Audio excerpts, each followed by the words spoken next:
ಸಂಕಷ್ಟಹರ ಗಣಪತಿ ವ್ರತಕಥೆ. ಋಷಿಗಳಲ್ಲಿ ಶ್ರೇಷ್ಠರಾದ ಶೌನಕರು ಈ ಜಗತ್ತಿನಲ್ಲಿ ದಾರಿದ್ರ್ಯ, ದುಃಖ, ಸಂಕಟ, ಶತ್ರುಬಾಧೆಗಳನ್ನು ಪರಿಹಾರ ಮಾಡುವ ವ್ರತವು ಯಾವುದೆಂದು ಚಿಂತಿಸುತ್ತಿರಲು ತ್ರಿಲೋಕ ಸಂಚರಿಗಳಾದ ನಾರದರು ಅವರಿಗೆ ಪ್ರತ್ಯೇಕವಾಗಿ ಅವರ ಮನಸ್ಸಿನಲ್ಲಿರುವ ಯೋಚನೆಗಳನ್ನು ಕೇಳಿ, ಋಷಿಗಳಿರ, ನಿಮ್ಮ ಮನಸ್ಸಿನಲ್ಲಿರುವ ದುಃಖ ಪರಿಹಾರಕ್ಕೆ ತಕ್ಕ ಉಪಾಯವನ್ನು ಹೇಳುವೆನು. ನೀವು ಅಖಂಡ ತಪಸ್ಸನ್ನು ಮಾಡಿ ಸ್ಕಂದ ದೇವರನ್ನು ಒಲಿಸಿಕೊಳ್ಳಿರಿ, ಅವರಿಂದ ಪರಿಹಾರ ಉಪಾಯವು ಸಿಗುವುದು ಎಂದು ಹೇಳಿ ಅಂತರ್ಧಾನರಾದರು. ಇತ್ತ ಋಷಿಗಳು ಸ್ಕಂದ ದೇವರನ್ನು ಕುರಿತು ತಪಸ್ಸನ್ನು ಮಾಡಿದರು. ಪ್ರಸನ್ನನಾದ ಸ್ವಾಮಿಯು ಅವರ ಮನೋಜ್ಞಾನವನ್ನು ಅರಿತು, ಎಲೆ ಋಷಿಗಳಿರ, ಪ್ರತಿ ಮಾಸದ ಬಹುಳ ಚೌತಿಯಲ್ಲಿ ವಿನಾಯಕನನ್ನು ಆರಾಧಿಸಿ ಮೋದಕಗಳಿಂದ ಹವನ ಮಾಡಿ ಯಥಾಶಕ್ತಿ ದಾನ ಧರ್ಮಗಳನ್ನು ಮಾಡಿಸಿದರೆ ಆ ವ್ರತ ಫಲದಿಂದ ದುಃಖ ವಿಮೋಚನೆಯಾಗುವುದು.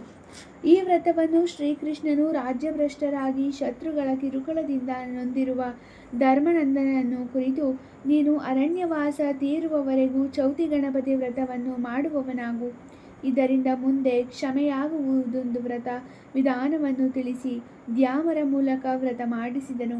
ಇದರ ಪ್ರಭಾವದಿಂದ ಅರಣ್ಯವಾಸವು ನಿರಂತರವಾಗಿ ನಡೆದು ಮತ್ತೆ ಕುರು ಯುದ್ಧದಲ್ಲಿ ಶತ್ರುಗಳನ್ನು ಸದೆಬಡಿದು ಮತ್ತೆ ರಾಜ್ಯವನ್ನು ಪಡೆದನು.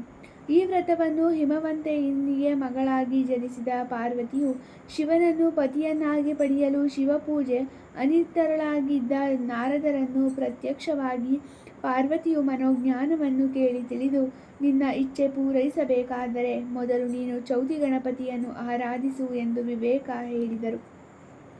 ತಕ್ಷಣವೇ ಕಾರ್ಯನಿರತಳಾದ ದೇವಿಯು ಗಣಪತಿಯನ್ನು ಸ್ಮರಿಸಲು ಪ್ರತ್ಯಕ್ಷನಾಗಿ ತಾಯಿಯ ಬಯಕೆಯನ್ನು ಅರಿತವನಾಗಿ, ಎಲೆ ತಾಯಿಯೇ, ನೀನು ಚೌತಿ ಗಣಪತಿಯನ್ನು ವ್ರತರೂಪದಲ್ಲಿ ಆಚರಿಸು ಎಂದು ವ್ರತ ವಿಧಾನವನ್ನು ತಿಳಿಸಿದನು.